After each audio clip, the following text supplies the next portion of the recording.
Hello,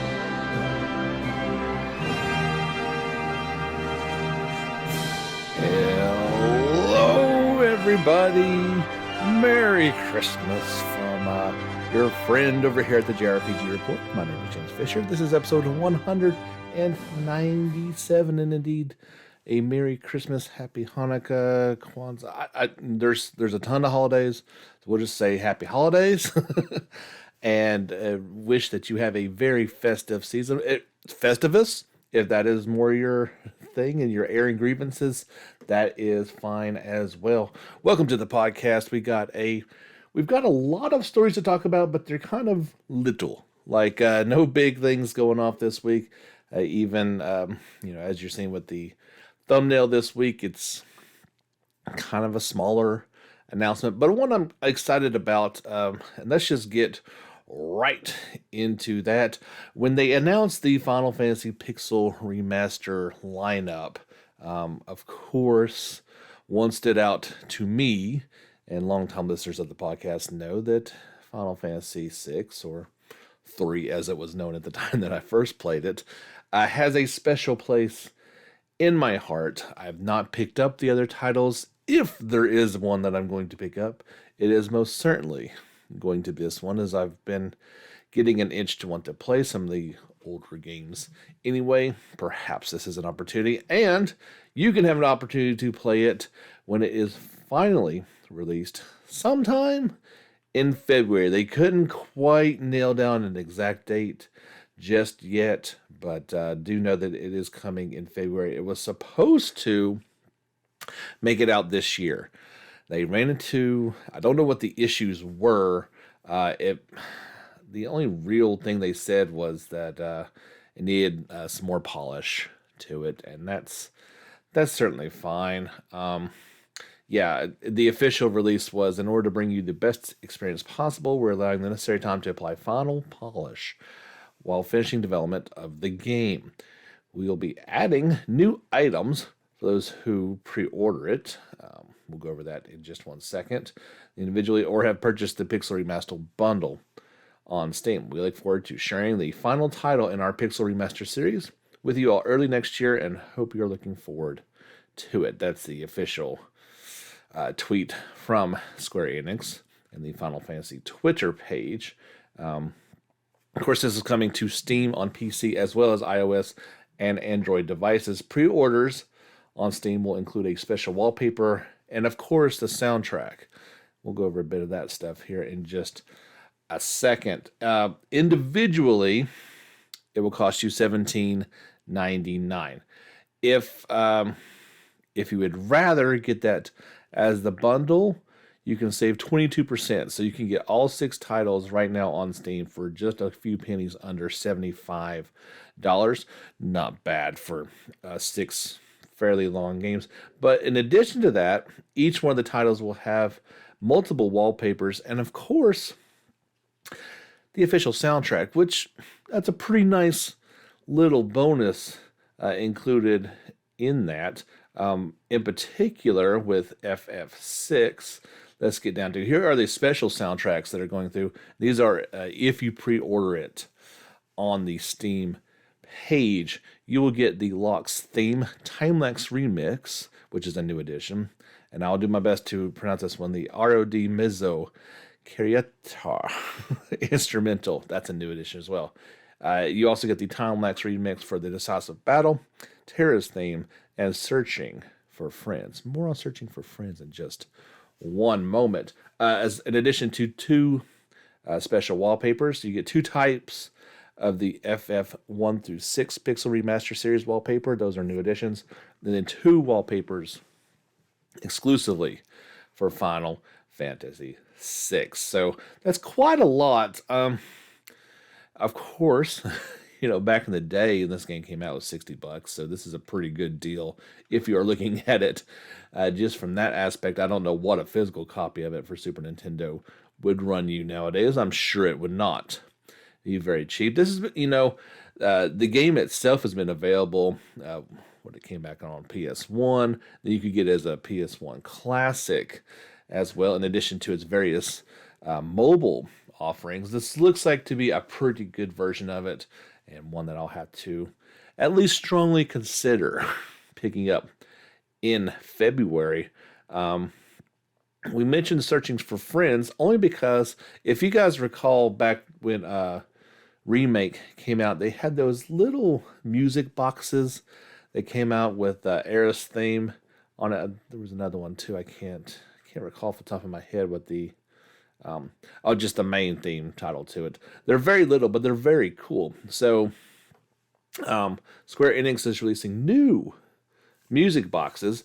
They will be $17.99 each. This is Japan and North America. So that's kind of cool. Sometimes these things are just in Japan. You can pre-order them on the North American Square Enix store. They will arrive sometime in August of 2022. You guys, if you're watching the video version of this either on Spotify or YouTube, you're kind of seeing the image of these right now. But FF1 has the opening theme, and it is blue. FF2 has the main theme, and it is red. Final Fantasy III has the awesome track Crystal Tower on it, and it is white. FF4 goes with the theme of love and is brown. FF5 has Home Sweet Home, it's green. And finally, FF6 is Searching for Friends, and it is orange. Each one of these has not just got the name on it, but it's got like a little scene from it as well. And I like how they did that. It is really, really nice. Maybe a bit pricey, because like I said, I think these things are really small. But it's kind of a nice addition to your collection, especially if you got those ones and you're looking to keep going with that. We've got a bunch more Final Fantasy news that we'll cover later on in the podcast. Compile Heart has released a new trailer for Hyperdimension Neptunia Sisters vs. Sisters. This is dubbed the Next Stage version 1.02 hard drive Divinity.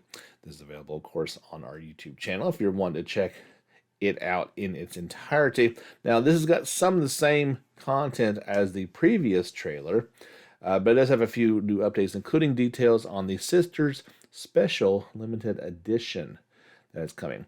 In it, you will get the box, of course, a note from Netgear, 52-page visual book, soundtrack CD, and Netgear and Uni lovey-dovey poster.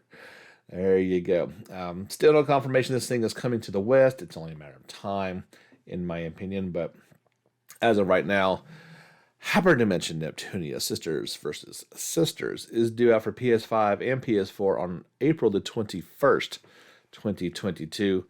In Japan, shaping up to be a pretty cool little game. I couldn't find it officially anywhere. It has been reported on Famitsu and just not been translated yet. So one of our YouTube subscribers mentioned to me that this was indeed a sequel of sorts to Hyperdimension Neptunia 7 or V2, or however you're supposed to pronounce it. But I was looking for some confirmation, some more information about that. Couldn't dig it up, but that is what I was told, and it kind of makes sense that it would be a sequel of sorts. And other Neptunia news, we briefly touched on this last week, but Idea Factory International will release Neptunio X Shinran Sagara Ninja Wars for Switch, both physically and digitally, in spring of 2022, alongside the newly revealed PC via Steam version. The publisher announced the Switch version is currently available for wish listing on the Idea Factory International's online store in both limited and standard edition. In Japan, it's due out on March the 17th for Switch. Of course, this one is already out for PS4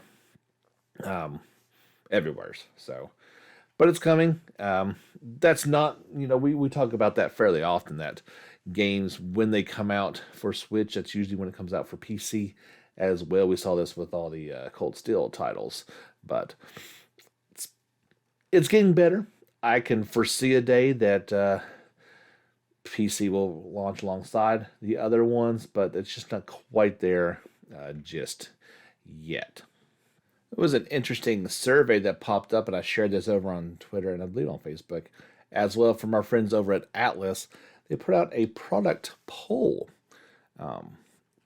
The questions pertain to a variety of goods that people would like to see from what intellectual properties they wanted to see. So, of course, we've got all the Persona stuff that's out there, but they wanted to know if you wanted stuff from 13 Sentinels, Aegis Rim, Snowboard Kids, though this, or the Trauma Center series. So basically, you go through the poll and you choose which games you want to see more products from, and then it'll take that information and say, okay, what products do you want to see from this? So it was pretty cool. I went through it, and to be honest, there wasn't a whole lot other than Persona that I was really all that interested in it. But if that is something that you would like to see from other Atlas games, you definitely will want to follow those links and fill that out, because let's be frank, that's one of the best ways to tell publishers directly some of the things that you would like to see and are willing to pay money for. In other Atlas news, this is borderline shocking. I'll be honest. Yes, we're talking about a mobile game, but just hear me out on this one. So, right now, in Japan only, the War of the Visions Final Fantasy Brave Exvius game will have a collaboration event with Persona 5 Royal. Yeah, that's something we've never said before, and very rarely does this happen between companies like this. But yeah, so starting to yesterday, December 22nd, and until the end of January, in the Japanese version of the game, this has not been confirmed for the West yet, but players will be able to obtain versions of Joker, Queen, and Violet, otherwise known as oh gosh. Kasumi. I don't know why she was Violet in Japan, which I don't know. I feel like we would have been fine without changing the name. So I don't know. Anyway, yeah. So that's a huge event between Square Enix and Atlas. I will keep you posted if this comes to the West. I know there'd be tons of people who would like to see that happen. Maybe once this event wraps up, or rather, there's an event going on right now with FF15 in the game, and that will run until December 28th. So maybe they're just waiting for that to wrap up, and they'll launch this one. I don't know. It's a type of thing that I'd like to see more of done correctly. This seems to be a pretty cool way of doing that. If this gets announced, I will tell you a little bit more. But for right now, it just seems like this could be kind of just a special Japan thing. But definitely good, and maybe we'll see some more things like that coming along soon. Square Enix also announced a Near Replicant arrangement album. This will launch on March the 2nd of next year. Pre-orders are open now. You can purchase it in North America, Europe, and Japan for about $30. The Near Replicant Choir Arrangement album featured a total of 10 tracks. And there's various things. That's a bit steep, $3 a pop for songs. But if it's something that you are looking to get on there, just get over to I'm assuming this is on the Square Enix website that you can pre-order that on. If you love the music, this might be a way to support it a little more directly. This is the first additions to the game that I can recall. Maybe this has happened before, but publisher Modus Games and developers Dreams Unincorporated and SYCK have released a new content update for Christ Tales. It adds a new playable character, Adri, A-D-R-I, a new dungeon, improved Coliseum, new ending. Significantly decreased load times on the Switch. Well, that's always good. And more. So, Adri is the 7th playable character who will join your party. She is a robot mechanic whom the player first encounters in St. Clarity. She plays a significant part in the later game story. In combat, she acts as a summoner, building simple machines such as mines and turrets that can be enhanced through crossbows. Time power sounds pretty cool. Along with the new character comes a new dungeon, and it's mechanically themed. Brand new enemy encounters and unique puzzle solving mechanics. The return of a new and improved Coliseum. Battle waves of increasingly challenging enemies for new loot, chest currencies, and rewards. Access them by speaking to the traveling merchant. There are new enemies and a completely original boss. In addition, there's some general updates. Completion of the new game content. New content introduces a completely new cutscene and new ending for the game. New content is accessible in the late game, and players who have already completed the game can just load their most recent save to experience the new content. So yeah, it's good stuff to say the least. Of course, there was additional patch notes, and then patch notes specifically for the Switch, and that should greatly help things out and make things a little bit easier. This is one of those games that I was really excited about, and I just haven't got to it. I've been in a bit of a I'm sorry. We always joke if you are a Monty Python fan, and in particular, we are big Flying Circus fans here in this household, and I feel like I'm stuck in a rut. In a gaming rut. I just haven't really been able to get into anything here lately. The holidays combined with football in my life has they just kind of take over this time of year, and gaming has taken a backseat, and that's okay. Hey, anything that brings you kind of closer to your family and spending times with others is not a bad thing. By and large, our genre of games tends to be a solitary experience, and there is plenty of time for that.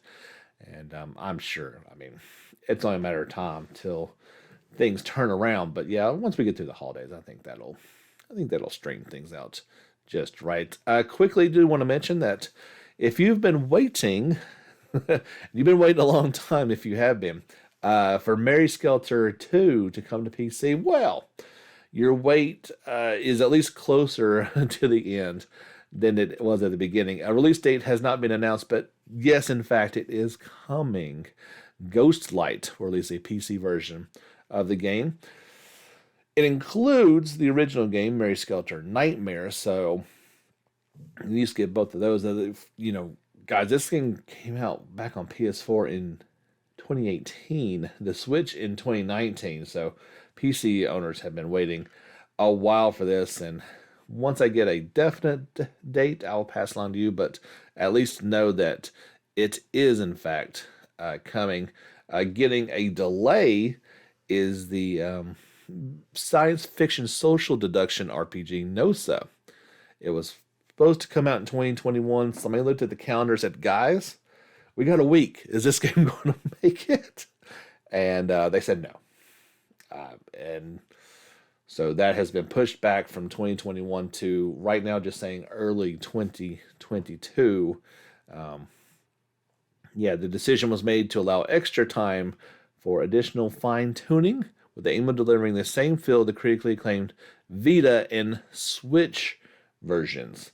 They got to get it just right on PC before they are going to do it. Of course, they offered their sincerest apologies who have been looking forward to playing it, and will make a separate announcement when the final release date is fixed. Of course, if it is something that is keeping the game from being enjoyed properly, always a good thing to get a delay rather than some sort of broken experience. And we're flying through this Christmas Eve edition of the podcast. Not going to be a ton more to talk about, but we do have some fun things to chat about, including news that total worldwide shipments and digital sales for Bravely Default 2 have surpassed 1 million units. Square Enix announced there was a very cool piece of commemorative artwork. I love it when they do that. Anytime they reach a milestone, you get some cool piece of artwork to celebrate, and it says 1 million and then the words thanks with an exclamation point. commemorate the milestone. The game will be available at 30% off on the Switch starting today in Japan and PC via Steam today, December 23rd. I can confirm that. I clicked on their link in the article, and indeed it's for PC. It is 30% off. I do not know if it's on sale for Switch outside Japan or not. I couldn't confirm that bit of information, but you're more than welcome to try and see. It can't hurt to try, and it's a great game. I haven't played that much into it, but I certainly enjoyed what time I did play. It is absolutely worth $60. So if you get it on sale, even more kudos to you. A game I can also tell you that is on for sale. I don't know the percentage of it. Oh no, there it is. Amazon. Always getting percentages. If you had waited on Shin Megami Tensei 5, you can pick up the standard edition of it right now for $35. That is 41% off retail price. You're not going to get it before Christmas, but let's say, hey, you get a Amazon gift card or just, one of those Visa gift cards. $35 is hard to believe. I can't tell you for certain when it's going to be on sale until, but right now, today, December 23rd, it is absolutely on sale. Go check it out. And kind of, here's some other Square Enix news. We got a bunch of Square Enix news. So they filed an English trademark for the mobile version of not mobile version, but the mobile game Octopath Traveler Champions of the Continent. They filed this back on December the 8th. Now, the game launched in October of 2020. Japan has yet to be announced for the West. This seems like the type of thing that you would do if you were planning on making this a worldwide launch. But this was just a Gemitsu tweeted this information that it wasn't even really a story because it's not really a story yet. But I did want to at least pass that along if you saw this come out in Japan, like, hey, are we going to get it? It does seem like it.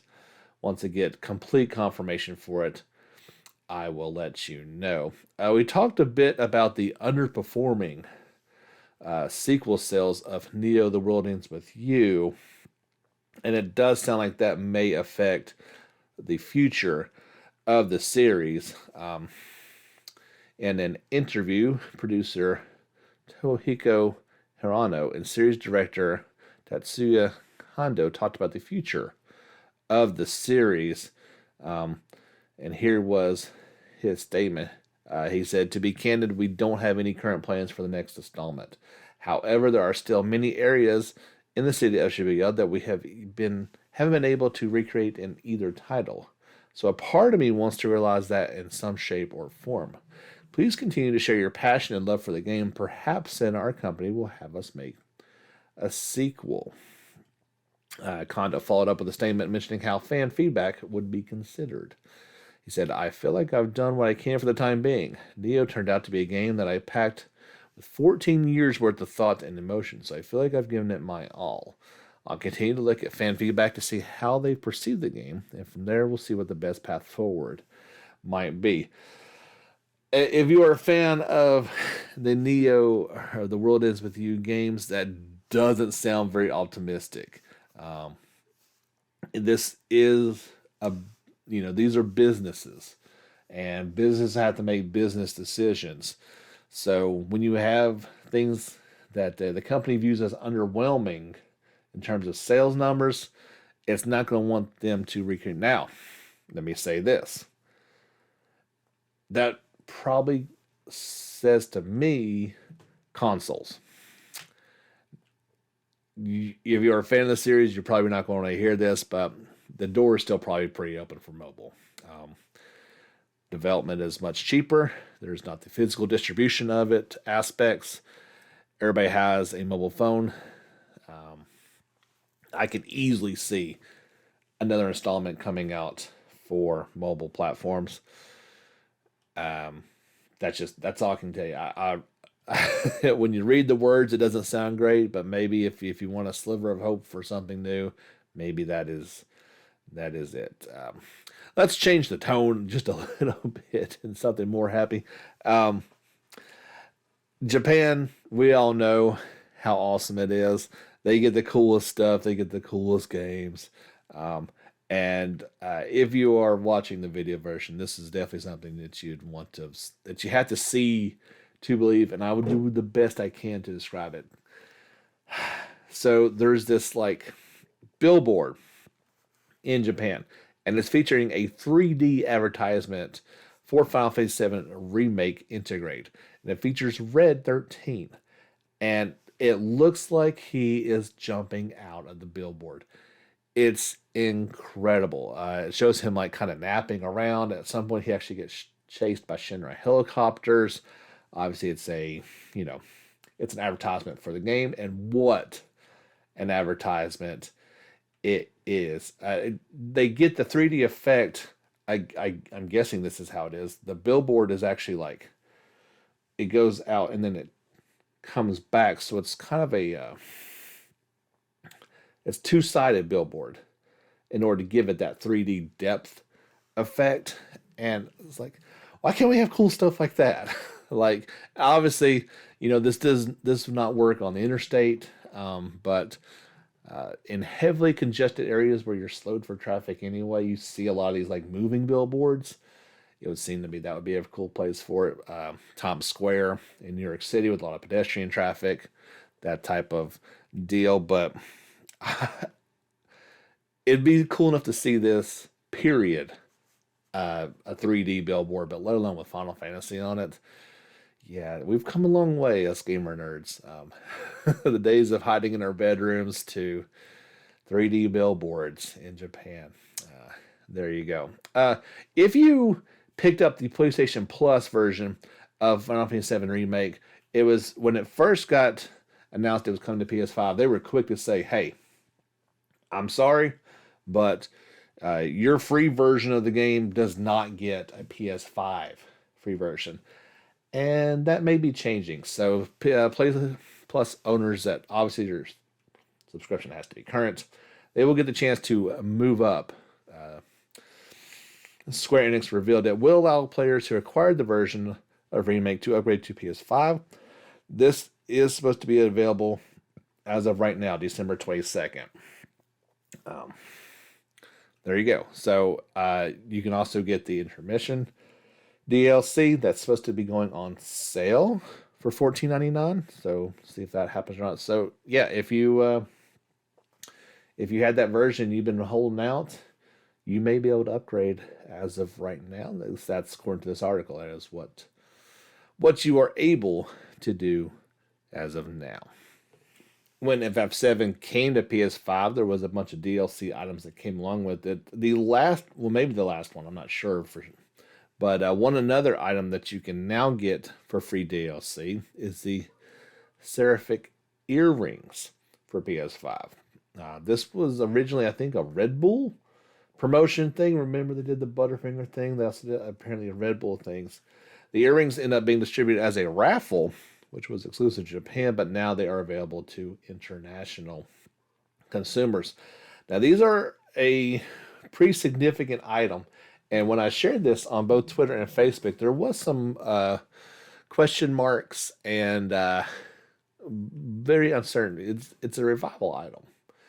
And especially on the harder difficulties, this would prove to be something pretty vital, as it does give you auto life. And it's not one of these like one-time deals. It's not going to shatter upon use. And so the obvious first question was, is this unlimited automatic revivals? And I cannot speak to that as I have not used this items. However, auto life is once per battle. So it tends to be to me that this would just be once per battle as well. In the article, it clearly says it means that players will have infinite revives when using the items. But that says to me that it's not going to break and you can use as many times as you want to. It'd be odd if it was, you could never die, never be game over. But I guess you'd have to play to know for certain. But yeah, if you're having some troubles, you know, this type of item could come in quite handy, and you can get that for free now via the PlayStation Store. Uh, two interesting final items to wrap up the podcast with. This is something I got to be honest, I never thought would be a thing. Of course, it's not been a thing for that long period. So for a while we've had cooking in video games, especially like the Tales games that come to mind, the Trails as well. But um, two two things in particular. There are going to be physical copies of it, not just digital, but um, for Tales of Arise and Final Fantasy XIV, they're going to have cookbooks. I, okay. I'll admit during Final Fantasy 15, some of those dishes looked pretty good. Uh, Ignis knew how to cook, and some of those looked pretty appealing. But I don't think I've ever, looked at Mabo curry and said, gotta get me some of that. But Tales of Arise did up the visual style of those quite a bit. And coming soon, even for North America, mostly digital, but there are some physical copies going to be out there. There's going to be cookbooks for these things. So if you enjoy the items in both Tales of Arise and Final Fantasy XIV, and I'm sure others and more to come, you'll be able to cook them on your own. Like I said, that is not a story I thought I'd ever read, but that is where we are right now. It's pretty cool, that's for sure. It's just a little bit odd. So, speaking of Tales of Arise, me and Jordan, we were supposed to record our spoiler cast last night, and it's going to come out, that first of, what did I say, January 2nd is the first, yeah, that's the first Sunday in January. We were foolish to try to plan that before Christmas. There was no way. We were both crazy busy. And so we're going to record that next week. It'll still come out on the 2nd. So I hope you're looking forward to our spoiler cast. We've got a lot of fun stuff to talk about. But I think I mentioned this before. Don't feel like you can't listen to it if you've not beaten it. The first part is going to be general reaction. We will take a hard break. There'll be warnings. And then we'll get into the spoiler cast part of that. I'm really looking forward to talking about it because I think we both have a couple things that we want to bounce off each other. I've heard others speaks, and talks about the game, but we're not going to leave anything out. It should be a good listen. I have changed my mind.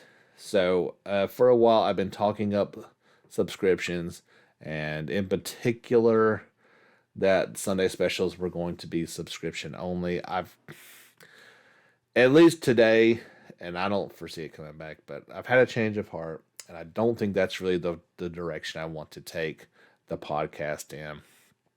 So here's what we're doing. If you love this podcast and you want to support it, please do. We are just going to focus with Patreon. I'm not going through Anchor anymore. There's different levels on Patreon. Maybe I can set up a few more to give more options for you. But we've got 8 amazing individuals that support this podcast over there. I can't thank them enough for the support they give us and encouragement. If you want to be a part of it, the cheapest level I think is $2. I would really appreciate it. And that's what we're going to do. I want to create more content. I want to do Sunday specials again.